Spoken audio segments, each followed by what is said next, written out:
चला सुरुवात करूया, जाणून घेऊया दमदार 10 घडामोडी।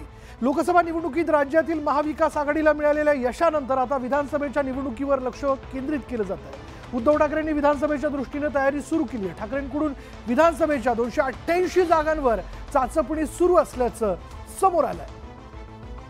बुधवारी ठाकरेंनी राज्यातील सर्व 288 विधानसभा मतदारसंघाच्या संपर्क प्रमुखांची बैठक घेतली। विधानसभा निहाय संपर्क प्रमुखांकडून ठाकरेंनी माहिती घेतली। या बैठकीत त्यांनी आपल्या पदाधिकाऱ्यांना अतिशय महत्त्वाच्या सूचना केल्या।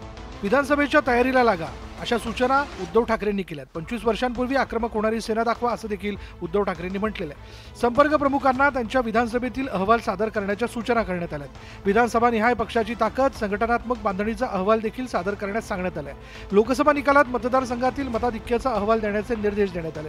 महाविकास आघाडी जिथे ठाकरे गटाची ताकद तिथे ठाकरे गट लढणार। विधानसभेच्या 288 जागांवर तयारी करण्याच्या सूचना देखील देण्यात आलेल्या आहेत। 8 दिवसाच्या अहवालानंतर या सगळ्या विषयावर ताकदीनं शिवसेना काम करण्यासाठी सिद्ध झालेली आहे। विधानसभेआधी महाविकास आघाडीच्या घटक पक्षांकडून जागांची मागणी केली जाते। त्याच पार्श्वभूमीवर जागा वाटपाची चर्चा फिसकटली तर स्वबळाच्या दृष्टीने ठाकरेंनी तयारी सुरू केल्याचं बोललं जात आहे।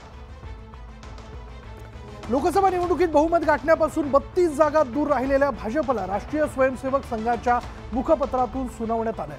भाजपची मातृसंस्था असलेल्या राष्ट्रीय स्वयंसेवक संघाने भाजपने महाराष्ट्रात घेतलेल्या निर्णयाची चिरफाड करण्यास सुरुवात केली आहे। ऑर्गनायझर साप्ताहिकात संघाचे आजीव सदस्य रतन शारदा यांनी भाजपच्या डोळ्यात अंजन घालणारा लेख लिहिला। अजित पवार यांना सोबत घेऊन भाजपने स्वतःची ब्रँड व्हॅल्यू कमी केली। भाजप आणि शिंदे यांच्या शिवसेनेकडे बहुमत होतं, मग अजित पवार यांना घेण्याची गरज काय होती असा प्रश्न ते लेखात विचारण्यात आला। भाजपने अशा काँग्रेस नेत्याचा पक्षात प्रवेश केला ज्याने उघडपणे भगव्या दहशतवादाबद्दल विधान केलं होतं।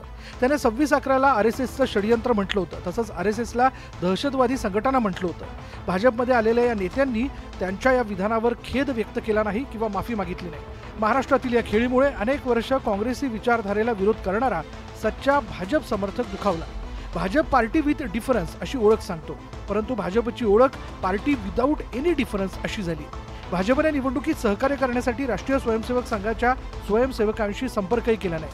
त्यांनी निस्वार्थपणे काम करणाऱ्या जुन्या समर्पित कार्यकर्त्यांकडे दुर्लक्ष केलं।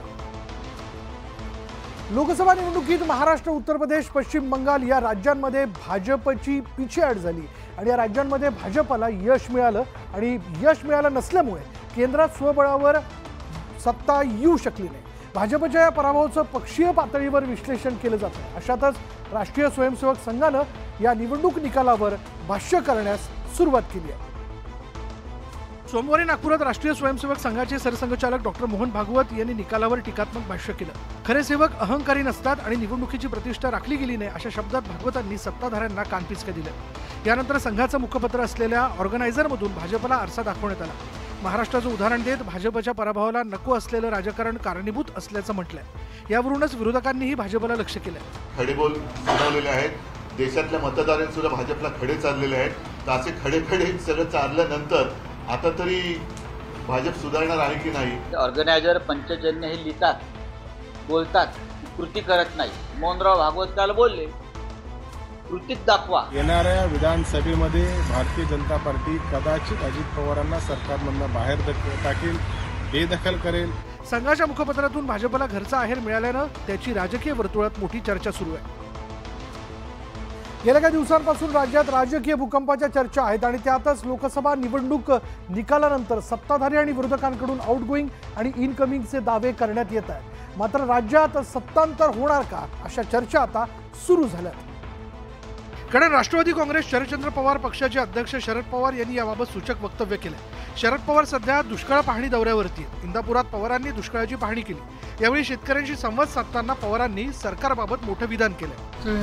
4-6 महिने द्या, 4-6 महिन्यात मला सरकार बदलायचे।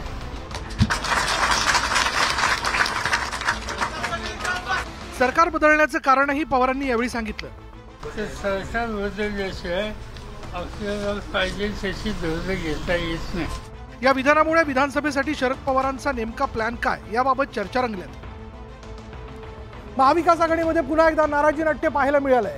ठाकरे गटानं विधान परिषदेच्या 4ही जागा परस्पर घोषित केल्यानं काँग्रेसमध्ये नाराजी नाट्य दिसून आलं। मात्र ठाकरे गट आणि काँग्रेसमधील हा वाद जो आहे तो आता मिटला। कारण विधान परिषदेच्या शिक्षक मतदारसंघ तसंच पदवीधर मतदारसंघ निवडणुकीत अर्ज माघारी घेण्याचा शेवटचा दिवस होता। 2 जागांवर ठाकरे गट आणि काँग्रेसमध्ये समेट झाली। अखेरच्या दिवशी कोकण पदवीधर निवडणुकीतून ठाकरे गटानं माघार घेतली। ठाकरे गटाचे किशोर जैन यांनी उमेदवारी अर्ज मागे घेत काँग्रेसच्या उमेदवाराला पाठिंबा दिला, तर तिकडे नाशिकची जागा ठाकरे गट लढवणार आहे। रायगडच्या कोकणच्या जागेवरून आम्ही आमच्या उमेदवारांना माघार घ्यावी आणि नाशिकच्या शिक्षक मतदारसंघातून काँग्रेसनं माघार घ्यावी, असं रात्री आमचं साधारण एकमत झालंय। महाविकास आघाडीचं म्हणून निवडणूक आम्ही लढू, ही भूमिका आमची। महाविकास आघाडीची ताकद महाराष्ट्रामध्ये आहे, त्यामुळे फायदा होईल।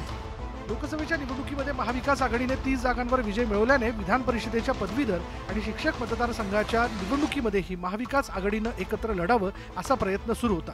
या वाटाघाटीमुळे महाविकास आघाडी आता एकत्र निवडणूक लढणार असल्याचं स्पष्ट झालंय। विधान परिषदेच्या शिक्षक आणि पदवीधर मतदारसंघासाठी उमेदवारी अर्ज मागे घेण्याचा आज शेवटचा दिवस होता। पदवीधर मतदारसंघात महायुती विरुद्ध महाविकास आघाडी अशी लढत होणार आहे, तर नाशिक शिक्षक मतदारसंघात महायुतीत बेबनाव झाल्याचं चित्र समोर आलंय। विधान परिषद निवडणुकीच्या मुंबई शिक्षक मतदारसंघात चौरंगी लढत होणार आहे। ठाकरेंच्या पक्षाचे जमो अभ्यंकर, भाजपचे शिवनाथ दराडे, शिक्षक भारतीचे सुभाष मोरे आणि अजित पवारांच्या राष्ट्रवादी काँग्रेसचे शिवाजीराव नलावडे रिंगणात आहेत। मुंबई पदवीधर मतदारसंघात ठाकरेंच्या पक्षाचे अनिल परब आणि भाजपचे किरण शेलार यांच्यात थेट लढत होणार आहे। कोकण पदवीधर मतदारसंघात काँग्रेसचे रमेश कीर आणि भाजपचे निरंजन डावखरे यांच्यात लढत होणार आहे। नाशिकमध्ये ठाकरेंच्या पक्षाचे संदीप गुळवे आणि शिवसेनेचे किशोर दराडे यांच्यात थेट लढत होणार आहे। या निवडणुकीत अपक्ष उमेदवार विवेक कोले आणि अजित पवारांच्या एनसीपीचे महेंद्र भावसार निवडणुकीच्या रिंगणात कायम आहेत, त्यामुळे महायुतीत नाशिकमध्ये प्रत्येक पक्षाचे उमेदवार आहेत। शिक्षक आणि पदवीधर मतदारसंघात नेमकं कोण बाजी मारणार याची उत्सुकता आहे। लोकसभा निवडणूक संपताच महाराष्ट्रात विधान परिषदेच्या शिक्षक आणि पदवीधर मतदारसंघाच्या 4 जागांसाठी निवडणूक जाहीर झाली। ही निवडणूक प्रक्रिया चालू असून 26 जूनला मतदान होणार आहे आणि यामध्ये मुंबई शिक्षक, मुंबई पदवीधर, नाशिक शिक्षक आणि कोकण पदवीधर मतदारसंघाचा समावेश आहे।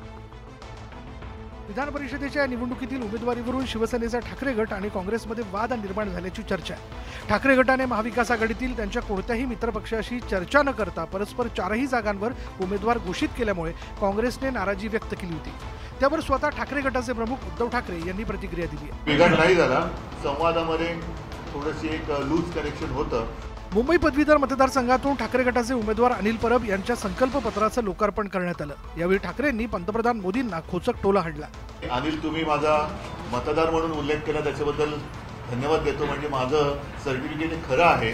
26 जूनला कार्यालयात जाण्यापूर्वी मतदानाचं कर्तव्य बजावण्याचं आवाहन उद्धव ठाकरेंनी पदवीधरांना केलं। नुकतंच लोकसभा निवडणुकांच्या निकालानंतर देशात एनडीएचं सरकार स्थापन झालंय, मात्र महाराष्ट्र, उत्तर प्रदेश आणि पश्चिम बंगालमुळे भाजपला बहुमत मिळालं नाही। या संदर्भात राष्ट्रीय स्वयंसेवक संघाकडून भाजपला सुनावण्यात आले। सोमवारी राष्ट्रीय स्वयंसेवक संघाचे सरसंघचालक डॉक्टर मोहन भागवत यांनी सेवकाची खरी व्याख्या सांगत भाजपला कानपिचक्या दिल्या। तसंच मणिपूरमधील हिंसाचारावरून केंद्र सरकारलाही खडेबोल सुनावले। यावरूनच ठाकरेंनी पंतप्रधान मोदींना डिवचले। 1 साल से मणिपुर शांति की राह देख रहा है, उसकी आग में अभी तक जल रहा है, त्राही त्राही कर रहा है, कौन उस पर ध्यान देगा? प्राथमिकता देके उसका विचार करना ये कर्तव्य है। मोदी भागवत उन्होंने भी कहा कि मणिपुर जल रहा है। 1 साल के बाद खैर उन्होंने कहा तो सही, क्या अब भी प्रधानमंत्री वहां नहीं जाएंगे, गृहमंत्री वहां नहीं जाएंगे? काश्मीरमधील दहशतवादी हल्ल्यावरूनही ठाकरेंनी निशाणा साधला। क्या फर्क पड़ा है कश्मीर में? जाने तो जा रही है, किसकी जिम्मेदारी है? अब की बार वाले कहाँ गए अभी? केंद्रातील एनडीए सरकारवरूनही ठाकरेंनी टोला हाणला। ते 400 पार होणार होते, ते 240च्या आत किंवा 240 वरती अडकले आणि मग मोदी सरकारचं आता एनडीए सरकार झालं। देशाच्या भवितव्याची आपल्याला काळजी असल्याचंही ठाकरेंनी नमूद केलं। लोकसभा निवडणुकीचे निकाल लागले, मात्र त्यानंतरही एकमेकांचे नेते आपल्या संपर्कात असल्याचा दावा एनसीपीच्या दोन्ही बाजूंकडून करण्यात येतोय आणि यावरून आता अमोल मिटकरी आणि बजरंग सोनवणे यांच्यात चांगलीच जुंपली आहे। बीडमध्ये पंकजा मुंडेंचा पराभव करून विजय मिळवणाऱ्या शरद पवारांच्या पक्षाचे खासदार बजरंग सोनवणे अजित पवारांच्या संपर्कात असल्याचा दावा अमोल मिटकरींनी केला। मिटकरींचा हा दावा खोडून काढताना बजरंग सोनवणेंनी त्यांचा खरपूस समाचार घेतला। बीडमधल्या एका बप्पांचा दादांना सकाळी फोन गेला आणि दादा आता मला संकटातून वाचवा, आणि त्या अनुषंगानेच मी ते ट्विट केलंय। अजित दादाच्या इथं अमोल मिटकरी नावाचा कोणी ऑपरेटर आहे का हे मला माहित नाही। अमोल मिटकरी आहेत कोण, पहिल्यांदा ते तपासलं पाहिजे की या ऑपरेटरला माहीत असतंय की कुणी काय केलं, तिथल्या टेलिफोन ऑपरेटर, मग हे टेलिफोन ऑपरेटरचं काम करतात का? शरद पवारांची साथ कधीच सोडणार नाही अशी ग्वाहीही बजरंग सोनावणेंनी दिली आहे. आणि एखादा खासदार माझ्यासारखा कुणाच्या संपर्कात गेला काय होईल? त्याला पब्लिक तर मारेनच. माझ्या घरात मला वडील मारतील, माझी बायको मला नाश्त्याला द्यायची नाही, एवढी परिस्थिती होईल. लोकसभा निवडणूक संपली तरी राजकीय वार पलटवारचा सिलसिला सुरूच असल्याचं दिसून येत आहे. मराठ्यांच्या ओबीसी आरक्षणासाठी मनोज जरांगे पुन्हा आक्रमक झाल्याचं पाहायला मिळालं. मागील 5 दिवसांपासून आमरण उपोषणाला बसलेल्या जरांगेंनी आता सरकारला निर्वाणीचा इशारा दिलाय. आरक्षणाचा प्रश्न तडीस नेल्याशिवाय आता माघार नाही अशी घोषणा जरांगेंनी केली आहे. मराठा समाजाच्या ओबीसी आरक्षणासाठी मनोज जरांगेंनी पुन्हा एकदा उपोषणाचं हत्यार उपसलं. उपोषणाच्या 5व्या दिवशी तब्येत खालावल्याचं पाहायला मिळालं. मराठा आंदोलकांनी जरांगेंना आग्रह केल्यानं त्यांनी एक सलाईन लावून घेतलं. पण त्यानंतर पुन्हा एकदा जरांगेंनी उपचार थांबवले. आरक्षण मिळाल्याशिवाय माघार नाही अशी घोषणा करत जरांगेंनी सरकारला थेट निर्वाणीचा इशारा दिला. जरांगेंच्या आंदोलनानं सरकारवर दबाव वाढत असतानाच राज्याचे उपमुख्यमंत्री देवेंद्र फडणवीसांनी जरांगेंनी उपोषण थांबवण्याचं आवाहन केलं. जोपर्यंत विषय मार्गी लागत नाहीत तोपर्यंत विश्वास कसा ठेवायचा? आणि 10 महिने ठेवलेच नाही. सरकार जर माननीय मुख्यमंत्र्यांच्या नेतृत्वामध्ये इतक्या वेगाने सगळे प्रयत्न करते आहे तर श्री मनोज जरांगे पाटील यांनी देखील आपलं उपोषण त्या ठिकाणी स्थगित केलं पाहिजे असं माझं मत आहे. लोकसभा निवडणुकीआधी काहीसं मागे पडलेलं मराठा आरक्षण आंदोलन आता पुन्हा एकदा जोर धरताना दिसतंय. यावर महायुती सरकार काय तोडगा काढतं याकडे सगळ्यांचं लक्ष लागलंय. नागपूरमध्ये सुनेनं हिट अँड रन घडवून सासऱ्याची हत्या घडवल्याची धक्कादायक घटना समोर आली आणि या प्रकरणात आता नवीन माहिती समोर आली. जादू टोण्याच्या संशयातून सुनेनं सासऱ्याचा काटा काढल्याची माहिती समोर आली आहे. या हत्या प्रकरणात आतापर्यंत 6 जणांना अटक करण्यात आली. नागपूरमध्ये गेल्या 22 मे रोजी पुरुषोत्तम पुट्टेवार यांचा भरधाव कारने दिलेल्या धडकेत मृत्यू झाला होता. हा अपघात नसून त्यांना सुपारी देऊन चिरडण्यात आल्याचं पोलीस तपासात उघड झालं. पुरुषोत्तम पुट्टेवार यांच्या हत्येची सुपारी त्यांची सून अर्चना पुट्टेवार यांनीच दिल्याची माहिती समोर आली आहे. संपत्तीच्या हव्यासापोटी सुनेनं सासऱ्याच्या हत्येची सुपारी दिल्याचं पोलीस तपासात समोर आलं. या प्रकरणात आता नवा ट्विस्ट आला. आपले सासरे पुरुषोत्तम पुट्टेवार हे काळ्या जादूचा वापर करतात असा संशय सून अर्चना यांना आला होता. पोलिसांच्या चौकशीत सुनेनं ही माहिती दिल्याचं कळतंय. सासरे पुरुषोत्तम पुट्टेवार धार्मिक वृत्तीचे होते. सासरे जादू टोणाही करतात असा सुनेला संशय होता. त्यामुळे माहेरच्या कुटुंबातील काही जणांचा मृत्यू झाल्याचा अर्चना यांचा समज झाला होता. अर्चना पुट्टेवार यांचा एक भाऊ आणि बहिणीचा काही वर्षांपूर्वी अकाली मृत्यू झाला होता. दरम्यान या हत्येच्या कटात सहभागी असल्याच्या आरोपावरून अर्चना पुट्टेवारचा भाऊ प्रशांत पार्लेवारला अटक करण्यात आली होती. चित्रपटामध्ये ज्या गब्बरने दहशत निर्माण केली होती असाच एक गब्बर छत्रपती संभाजीनगरमध्ये जन्माला आलाय का असा प्रश्न निर्माण झालाय. या गब्बरचं एक पत्र सोशल मीडियावरती व्हायरल झालंय आणि यामुळे छत्रपती संभाजीनगरमध्ये एकच चर्चा होताना दिसते. काही दिवसांपूर्वी अक्षय कुमारचा गब्बर चित्रपट प्रचंड गाजला होता, ज्यात अक्षय कुमार भ्रष्टाचारी अधिकाऱ्यांची हत्या करून त्यांना भर चौकात लटकवतो. आता असाच गब्बर छत्रपती संभाजीनगरमध्ये आला आहे की काय असा प्रश्न उपस्थित होतोय. कारण सोशल मीडियावर अशाच एका गब्बरचं पत्र व्हायरल होत आहे, ज्यात आपण 100 लोकांची गँग तयार केली असून लवकरच छत्रपती संभाजीनगरमधील भ्रष्टाचारी अधिकाऱ्यांचं हत्याकांड करणार असल्याचा दावा त्यांनी केलाय. विशेष म्हणजे हे भर चौकात करणार असल्याचा दावा देखील या पत्रात करण्यात आलाय. स्वतःला गब्बर सांगणाऱ्या या व्यक्तीने रिश्वत मत लेना वरना गब्बर आएगा असा उल्लेख देखील पत्रात केलाय. त्यामुळे संभाजीनगरमध्ये या गब्बरची जोरदार चर्चा सुरू असून हा गब्बर कोण असा सवाल उपस्थित केला जातोय. छत्रपती संभाजीनगरमध्ये सोशल मीडियात गब्बर नावाने फिरणाऱ्या पत्रामुळे खळबळ उडाली आहे. याची गंभीर दखल पोलिसांना देखील घ्यावी लागली आहे. गब्बरला शोधण्याचं मोठं आव्हान पोलिसांसमोर उभं ठाकलंय. रिश्वत मत लेना वरना गब्बर आएगा असं सांगत भर चौकात भ्रष्टाचारी अधिकाऱ्यांचा हत्याकांड करण्याचा दावा सोशल मीडियात गब्बरच्या नावानं फिरणाऱ्या पत्रातून करण्यात आला. हा नेमका गब्बर कोण आहे याची उत्सुकता सर्वसामान्यांमध्ये चाळवली आहे. तर निनावी गब्बर नावाने व्हायरल होत असलेल्या पत्राची पोलिसांकडून चौकशी केली जाते. चौकशीतून जे काही निष्पन्न होईल त्याच्यावर आम्ही कायदेशीर कारवाई करणार असल्याचंही पोलीस अधीक्षकांनी सांगितलंय. वेगवेगळ्या डिपार्टमेंटमधले हे जे गब्बर बनून आज अधिकारी लोक जे वाढत आहेत आणि धनोदय अशी संपत्ती, बलाढ्य संपत्ती स्वतःची तयार करत आहेत, याला कुठंतरी आळा बसेल. मला एक वाटतं नाव टाकून जर दिलं असतं धमकी तर बरं राहिलं असतं. नावी तर कोणाला बी धमकीचे पत्र येतात. त्याच्यामध्ये कुठल्याही व्यक्तीचं नाव फिर्यादी म्हणून नाहीये, एक गब्बर म्हणून निनावी अर्ज आहे. त्याची आम्ही चौकशी करू आणि जे काही त्याच्यामध्ये निष्पन्न होईल त्याप्रमाणे कारवाई करू. या पत्रात या गब्बरचं ना गाव लिहिलंय ना नाव, त्यामुळे या गब्बरला शोधणं पोलिसांसाठी आता एक आव्हान आहे. 3 आठवड्यांपूर्वी डोंबिवलीमधील एका केमिकल कंपनीमध्ये स्फोट झाला आणि त्या घटनेत 13 जणांचा मृत्यू तर 72 पेक्षा जास्त जण जखमी झाले होते. या घटनेच्या जखमा भरलेल्या नसतानाच बुधवारी अशीच आणखी एक घटना डोंबिवलीत घडली. डोंबिवलीमधील MIDC फेज 2 मध्ये पुन्हा एकदा आग लागली आणि यावेळी झालेल्या स्फोटांच्या प्रचंड आवाजामुळे डोंबिवलीकरांचा काळजाचा ठोका चुकला. 2 आठवड्यांपूर्वी ज्या भागात आग लागली होती त्या कंपनीच्या शेजारीच पुन्हा बुधवारी सकाळी 10 वाजता आग लागली. त्यावेळी त्या परिसरात असलेल्या सर्व गाड्या जळून खाक झाल्या. मालदे आणि इंडो अमाइन्स या 2 कंपनीत आग लागून एकामागे एक स्फोटांचे आवाज आले. या आगीत कंपनीचे 3 प्लांट जळून खाक झाले. हा संपूर्ण परिसर रिकामा करण्यात आला. त्याच परिसरात शाळा असून आगीची घटना समजताच शाळेला सुट्टी देण्यात आली. सगळ्या गाड्या वगैरे पूर्ण बंद केल्या होत्या. समोर 3 बस जळत होत्या. इलेक्ट्रिकल कॅपॅसिटर बनवायची कारण नुकसान झालेलं आहे. आग नियंत्रणात आहे. कोणी नसल्याबाबत आम्हाला संबंधित कंपनीच्या कामगारांकडून कळलं की आतमध्ये कोणीही नाही. आगीवर नियंत्रण मिळवण्यासाठी परिसरातील महानगरपालिकेतून टँकर मागवण्यात आले. कल्याण, बदलापूर, उल्हासनगरमधून अग्निशमन दलाचे बंब घटनास्थळी दाखल झाले. गोदामात घातक केमिकल असल्यानं आगीवर नियंत्रण मिळवण्यात अडचणी आल्या. डोंबिवलीमधील भीषण स्फोटाच्या घटनेला जेमतेम महिनाही उलटलेला नसताना आणखी एक दुर्घटना घडल्याचं समोर आलंय. डोंबिवलीच्या MIDC मधील आणखी एका केमिकल कंपनीला भीषण आग लागली. इंडो अमाइन्स असं या केमिकल कंपनीचं नाव आहे. डोंबिवली MIDC फेज 2 मध्ये असणाऱ्या कंपनीत ही आग लागली. धक्कादायक म्हणजे ज्या कंपनीत ही आग लागली त्या इंडो अमाइन्स केमिकल कंपनी जवळच एक शाळा होती. अभिनय विद्यालय नावाची शाळा दुर्घटनेपासून हाकेच्या अंतरावर आहे. या शाळेमध्ये KG ते 12वी पर्यंतचे विद्यार्थी शिकतात. आग लागली त्यावेळी शाळेत जवळपास 5000 विद्यार्थी होते. कंपनीत आग लागल्यानंतर शाळेतील विद्यार्थ्यांना तातडीनं सुरक्षित स्थळी नेण्यात आलं. शाळेबाहेर असणाऱ्या स्कूल बस मात्र आगीच्या भक्ष्यस्थानी सापडल्या. मला हे बोलायचंय मुख्यमंत्र्यांना की इथून सगळ्या कंपन्या हटवा, प्लीज हटवा. आम्हाला इथे आमचा जीव काय वर आलाय का? कडून या सगळ्या कंपन्या हटवल्या पाहिजे. किती दिवस असं जीव मुठीत घेऊन जगायचं माणसांनी. लोकवस्तीमध्ये अशा केमिकल कंपन्या आणल्यात. आम्ही पोरं घरी ठेवून कामधंद्याला जाणार. मागे कोण त्यांची रिस्पॉन्सिबिलिटी घेणार? म्हणजे कोण बघणार त्यांना? मोठा अधिकारी किंवा पदाधिकारी असायला पाहिजे. तो कोणी इथे नाहीये.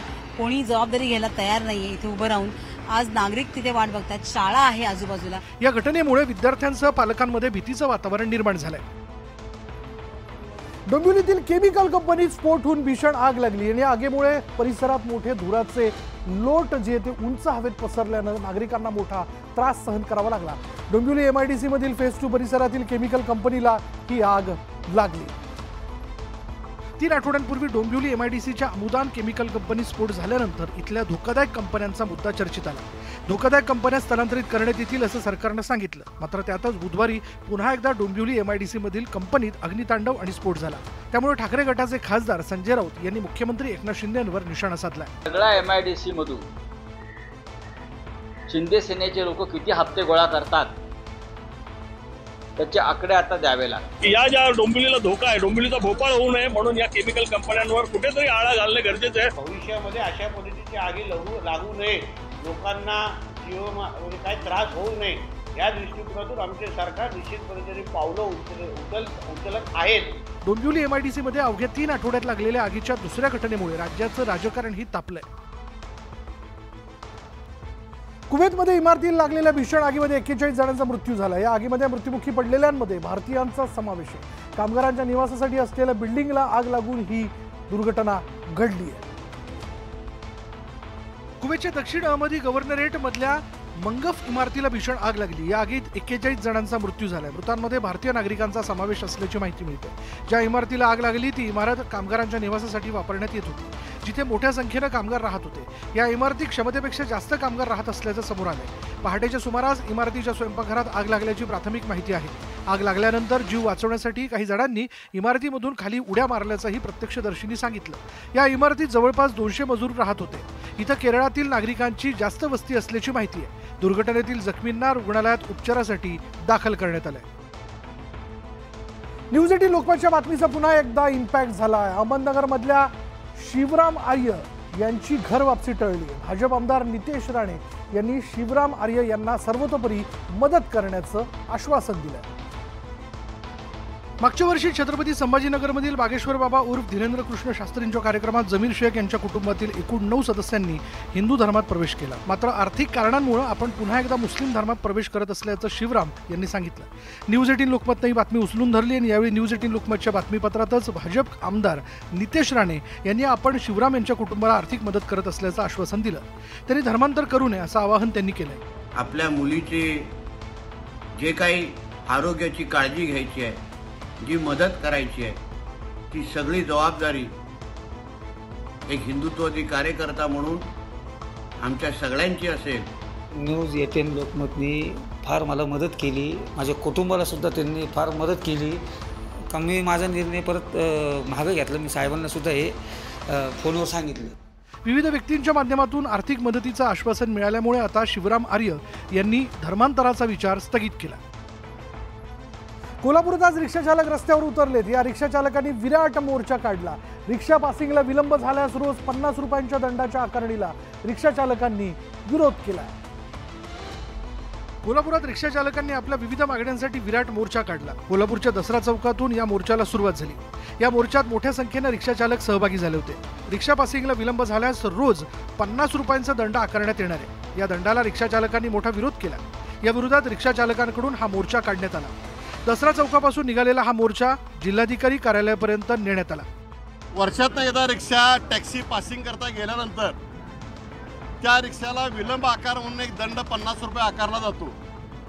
हा दंड जर समजा एखादी रिक्षा कुठल्या अडचणीमुळं 1 महिना जर काय पासिंग केली नाही तर त्याला 1,500 रुपये दंड होतो।